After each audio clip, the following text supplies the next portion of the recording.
नमस्कार, मी सुरेश कुलकर्णी. पूर्णवाद प्रवेशिका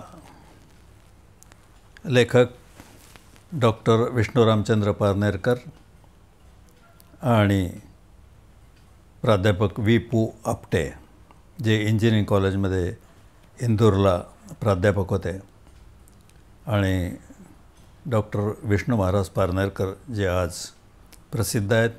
ते त्यावेळी हायकोर्ट ॲडव्होकेट म्हणून इंदूरला स्थित होते. त्यांनी लिहिलेल्या लेखाचा आज आपण दुसरा भाग बघत आहोत. पूर्णवादाचा सिद्धांत. जे आहे ते पूर्ण आहे.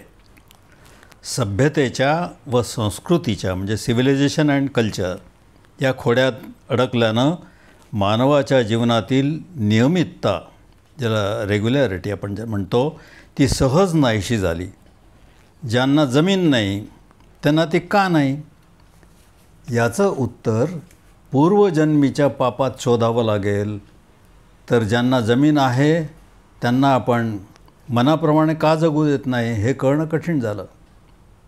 या उलट निसर्गात सर्वत्र नियमितता म्हणजे रेग्युलॅरिटी दिसून येत आहे.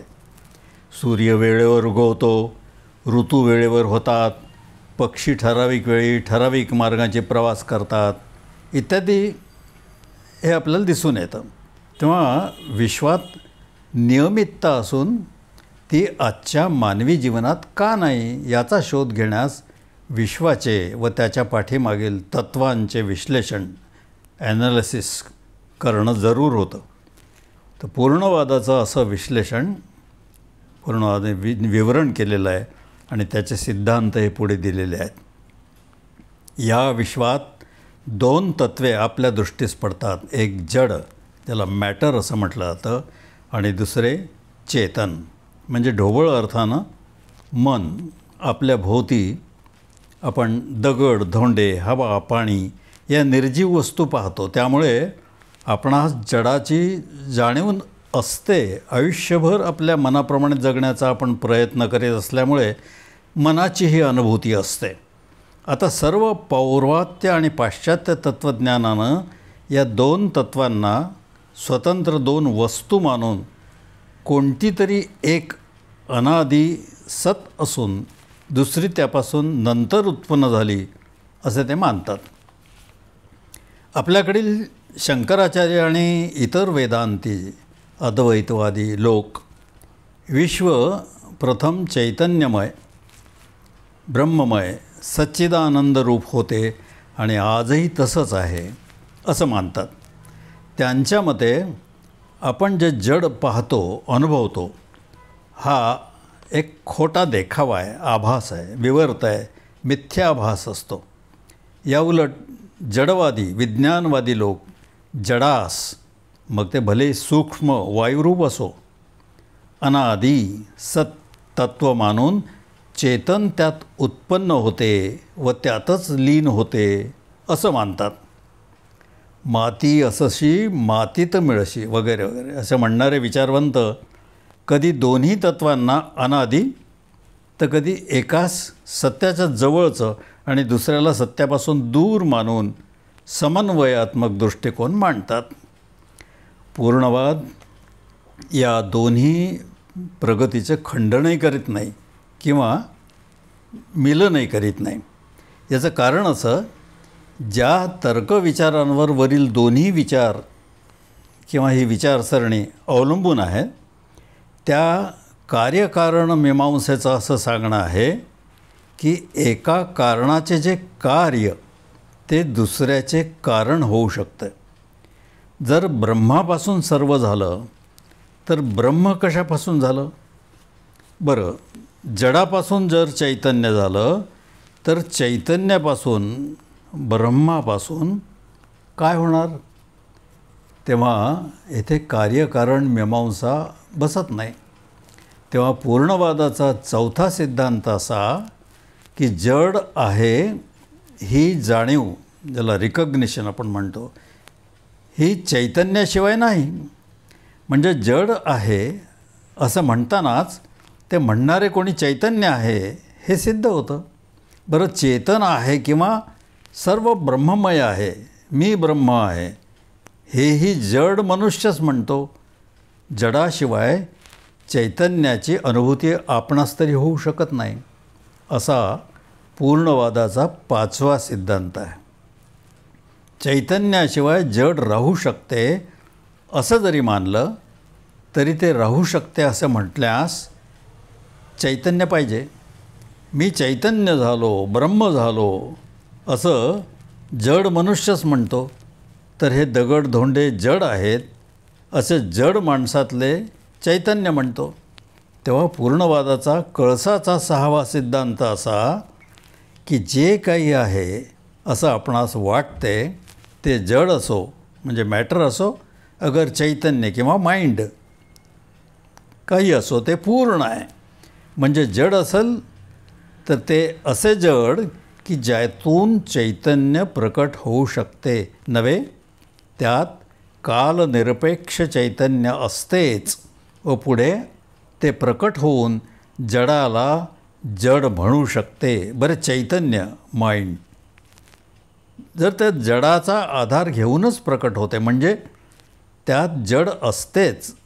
म्हणजे बी असेल तर असे बी की ज्यातून फूल निर्माण होते, व फूल असेल तर असे फूल की ज्यात कालनिरपेक्ष बी असतेच. जड व चेतन अशा 2 तत्वप्रणालीचे मिलन वा समन्वय केला नाही तरी जे आहे ते पूर्ण आहे असे म्हणावे. म्हणून जडासाठी संसार केला पाहिजे व जडास जड म्हणण्यास संसार संसार असून तो असार आहे असे म्हणण्यास आपण परमार्थी बनले पाहिजे. येथे पूर्णवादाचा सिद्धांत मूलतः संपतो किंवा जड किंवा चैतन्य दोन्हीही एक पूर्ण वस्तू आहे. Mind and matter is one and the same complete being.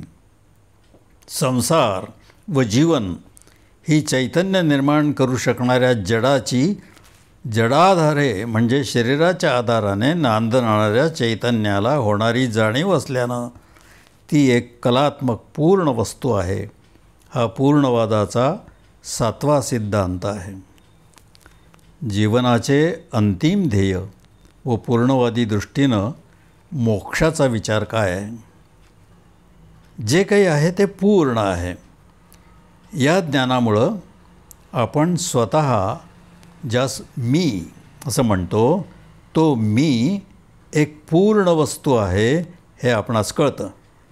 आपले बाह्य शरीर जड आहे तर आपलं मन चेतन असून त्या मनाच्याही तळाशी माझं मन अशी भावना करणारे एक चेतन तत्व जे आत्मतत्व आहे हे आपणास कळतं. तेव्हा आपलं अस्तित्व 3 प्रकारचं असून एकाच मी, अधिभौतिक मी, अधिदैविक मी आणि आध्यात्मिक मी असे 3 मी वास करीत असतात.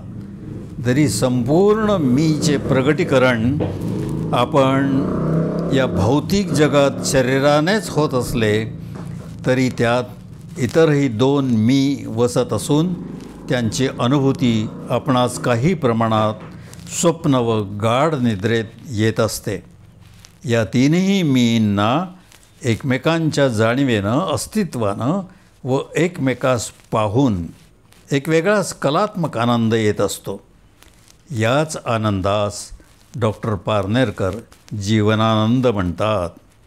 तो वेदांत्यांच्या ब्रह्मानंदापेक्षा किंवा आत्मानंदापेक्षा यत्किंचितही कमी नाही असे त्यांचे ठाम मत आहे. परंतु सामान्य माणसं जीवन जगताना फक्त अधिभौतिक मीलाच मी समजत असल्यानं स्वतःच्या अस्तित्वाची अनुभूती 33% कमी होत असल्यानं त्यांना हा आनंद व समाधान मिळत नाही. ते घेण्यास शिकावं लागतं. तेव्हा तिन्ही मीची अनुभूती त्यात कलात्मक सामंजस्य राखून जीवन जगणं व जीवनानंद भोगणं हे पूर्णवादी जीवनाचे अंतिम ध्येय आहे. हा जीवनानंद भोगत असताना जेव्हा केव्हा मृत्यू येईल त्यावेळी शरीर जरी नष्ट झालं तरी एकंदर मी उरलेल्या अधिदैविक व आध्यात्मिक मीची जाणीव व अनुभूती असल्यानं तो मी प्रचलित कल्पनेतील मुक्तीस व मोक्षास जाऊ शकतो किंवा पुन्हा जन्म घेऊ शकतो. परंतु एकोहम बहुस्याम प्रजायैव स एकाकी न रमते या वचनांनी विश्वरचनेचा हेतू मोक्ष आहे हे मानणं कठीण होऊन बसतं. यापेक्षा विश्वाचा हेतू जीवनानंद भोगणे हाच आहे हे म्हणणे जास्त संयुक्तिक वाटतं. हा जीवनानंद भोगणं हेच पूर्णवादी जीवनाचे अंतिम ध्येय आहे. पूर्णवाद व ईश्वर या संबंधीची काय कल्पना आहे? जे पिंडी ते ब्रह्मांडी या न्यायानं जी गोष्ट मी म्हणणाऱ्या जीवास लागू आहे तोच विश्वास लागू आहे. विश्वाचाही अधिभौतिक अधिदैविक आणि आध्यात्मिक पक्ष आहे.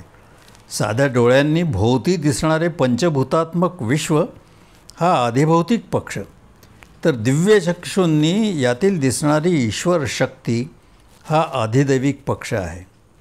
या दोन्हींच्या मुळाशी असणारा आध्यात्मिक पक्ष म्हणजेच अद्वैतवाद्यांचे आत्मतत्व होय.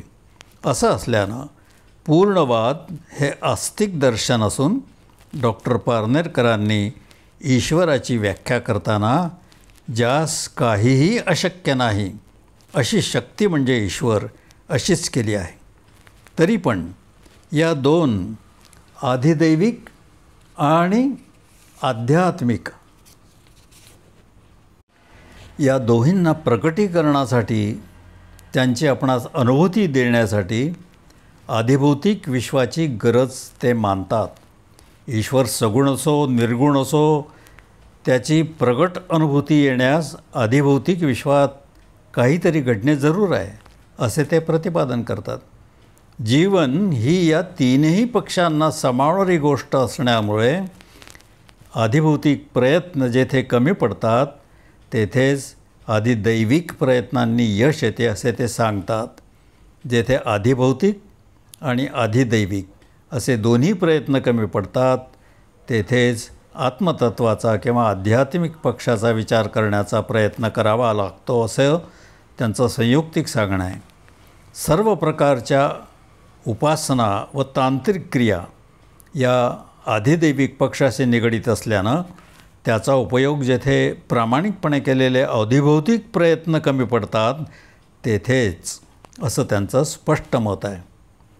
ईश्वराची संशयातीत अनुभूती आपणास जडाच्या आधारेच होऊ शकते असे ते मानतात व ईश्वर दर्शन हाही जीवनातील एक अलौकिक प्रसंग असे मानून व ग्रंथांतरित तसे स्पष्ट वाचन करून समग्र जीवनाला वर्चस्थान देतात.